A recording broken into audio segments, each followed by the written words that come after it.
Our guest for today needs no introduction. Vanita Shankar, a design and innovation consultant, has joined us today to share her invaluable insights. Welcome, ma'am, to the campus. Thanks, Shravya. So, the first thing that have been popping in my mind is how was your experience of taking juries in Chitkara Design School? I would say that was absolutely insightful. It was a very interesting way to see how the students have kind of applied their learnings into something that they can present, right? Looking at the projects that they have done. And it was a great opportunity for me also to kind of add on, look at where the knowledge gaps are and then to add on to, some of their projects. So overall, I would say that I really enjoyed being part of it. I felt very productive, and I was just telling, Gopal sir and the others while coming here, I just feel very good at the end of the session. Yeah. I still remember you taught us ethnography in the third semester, and you're still teaching the main ethnography. So, ma'am, there are multiple domains in design, and you have also took a master class of bridging the gap between design and research. How did you come up with ethnography as a field of specialization in design field? So I started off as an interaction designer, and then moved to the area of service design, right? And I also then looked at design thinking. So to me, taking design and having design to inform strategy, I think that was what I was always looking at. And interestingly, my career choices also led me to my area of specialization. I'm a multidisciplinarian, by the way, right? And I'm a person who looks at things holistically. So for me, design is my foundation, but it's about how design adds value to the business and how do we look at things from a very holistic perspective. So if you look at this design research, and I was just doing a master class right now, right? And I was talking about how design research is an important part of creating this holistic understanding, right? So not to me, design research, not looking at it from the perspective of, let's say, interviews or observation, but looking at it from a perspective of knowledge creation. How do we bring, different facets of secondary research, bring different facets of, let's say, the design tools that we have, design research tools that we have, and looking at it from a very holistic perspective, and being able to create this knowledge, so then we can make the right design decisions that will then create the right kind of user experiences. Yes. So I think that is what always excites me, that is what challenges me, and I think that's the space that I'm happy to be in. And when I learned ethnography from you, my first experience was how would you actually stay with a person for a certain period of time. So it was actually very thrilling, and we did a project on redesigning the mess card facility, and it was a very insightful project and very practical approach we did it. And when we are doing this in a very closed environment, very constructive environment, so how do you do design ethnography in the real world scenario, and what are the challenges as in the field? So ethnography is usually done by specialists, right?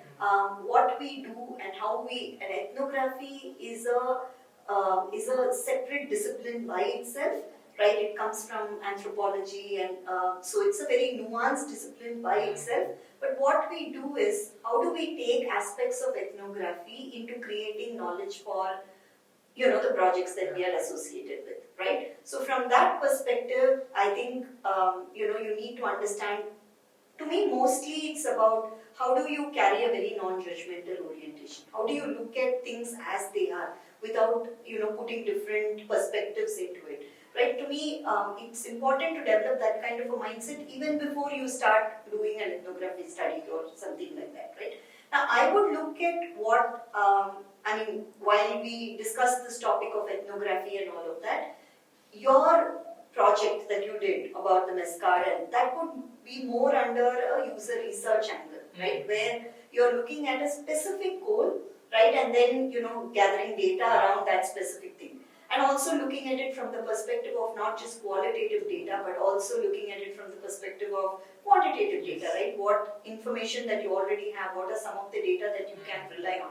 If you recall, you did go and speak to your administrators, Yes, operators to look at how many we people took eat. photos, we did semiotics. Exactly, right? You looked at how many people had have lunch or dinner on a regular basis. How do they track? So that became your point for exploration, and then you knew what specific questions you had to ask them, right? So I would say that it comes from the secondary research one. It also comes from your ability to rely on, let's say, quantitative methods for your data, right? And then being able to zone it. So I would say that research is a specialization by itself, and ethnography is a specialization by itself.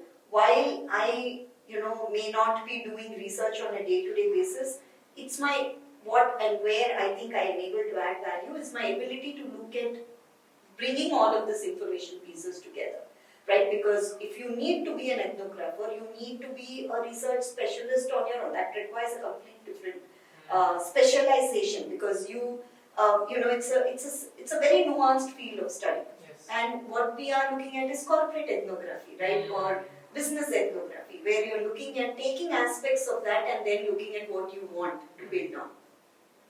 So for me, and my area of specialization comes from how do you look at data? How do you look at quantitative data? How do you look at what are the missing elements? How do you then bring all of this together, or the knowledge from different pieces of risk? What is missing, right? I think there is a great amount of value that you can create by doing this process and by knowing this process end to end.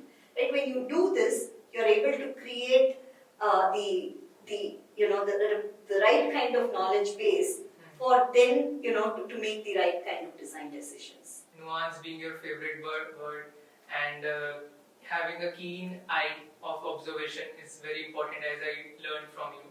And how was your overall design journey, coming from a designer to now being an educator also? So how was your journey about? Like I said, I'm very, very thankful for my journey, because it didn't start off as a planned journey. I didn't start off intentionally to become a designer, right? I'm an engineering graduate, and with a postgraduate diploma in network computing. It's just my introduction to interaction design in my first job that just fascinated me. So I was, trained by HFI back then, 20 years back. And it just fascinated me, this idea of user-centered analysis, coming up with conceptual design, this idea of iteration, validation testing. It just made sense to me, right? Rather than just looking at it from, okay, I have a piece of project and then I'm going to code and I'm going to release it, and then, I'm either in BAU or... That didn't speak to me, frankly. But what spoke to me was this holistic approach to building and creating something. It was very new, it was a very niche discipline, and I think I was fortunate, I think I'm one of those who are fortunate to have been introduced to that discipline at a very early stage. And I used to visit this usability.com website, do a lot of reading about interaction design. I think this whole idea of, bringing rigor and wonder. I always loved this balance of, rigor and wonder. That kind of kept me going. So from interaction design, I then moved to service design. Even before I knew that it was called service design, right? I was working in a bank, and I was working on projects, bringing collaboration between customers, tech, and business at best, right? And looking at it holistically. And then moved on to design thinking, and anything that I would do, it just became part of me. So everything I would look at it from what is the purpose, right? Where am I creating value? How do I bring aspects of design? So be it not just as part of work, but even in my own things, right? Which led me to actually becoming very exploratory. My education and my background is hardcore engineering, right? But then the introduction to human-centric design and the methodology and the process completely changed me as a person. That everything that I did, even outside of work, had a touch to it, had a human-centric touch to it, right? So now, after all 20 years of working, now I'm pretty much on my own as a strategy and business innovation consultant, working with different businesses and working with different organizations, and also an executive trainer. This, I think, is like my sweet spot, right? Which is which is a nice balance, right? And I always, like I said, I always like this idea of balancing rigor and wonder. In my current role, that's exactly what I'm doing. And through teaching, I'm learning every day from experiences from different people. Now, I learn from students, I learn from corporates because I do a lot of executive training for corporate professionals as well. So it's a way of kind of giving what I have learned and also taking your newer things and then building on and then taking it to my consulting work as well, right? So I'm really enjoying this space. And we designers have one thing in common, that we have a hard time explaining our profession to a layman Yes. or to our parents. Yes. So ma'am, how do you explain your profession as strategy and innovation Yes. designer to a layman? Like what would you explain to them? It's a very interesting question because even today, I think in the past, now I'm slowly learning to kind of explain what I do. But even until a year back, this was a struggle. Okay, like when you say designer, people have different mental models of design itself, right? They often assume that design means just the interface part of it, or they think design means just like designing some brochure or something like that. Or still worse, they think design means something which is very creative. I would say design is a good balance between creativity and analytical skills, right? Because it's both divergent and convergent. It uses both. So I had a very hard time explaining this concept of design. But what I think helped me is to define my specialization and what value I bring. So, which is why when you introduced me as a designer, I said I'm a strategy and innovation consultant, right? So, but with a strong foundation in design.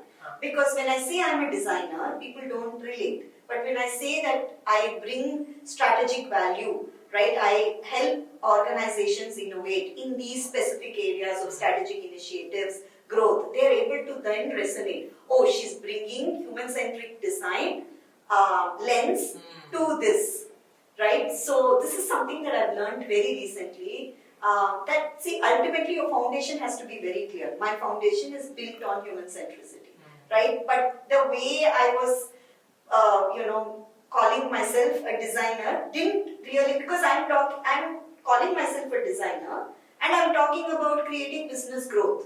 Design definitely has a business value to it, right? But people didn't really understand because they would associate business growth with, let's say, a sales or a marketing function. And when I called myself a designer, this would create that gap, right? So I had to now change and say, yes, I will help with business growth, but I help from the lens of human-centric design. Right, that kind of, but I will also tell them that look, I train COA students and CXA students of HFI certification, right? And I do training on omnichannel strategy and innovation strategy. I do conceptual-centric analysis and conceptual design, right? Then people kind of get it. Now nobody really asks, okay, so they get it. If you know where I'm coming from.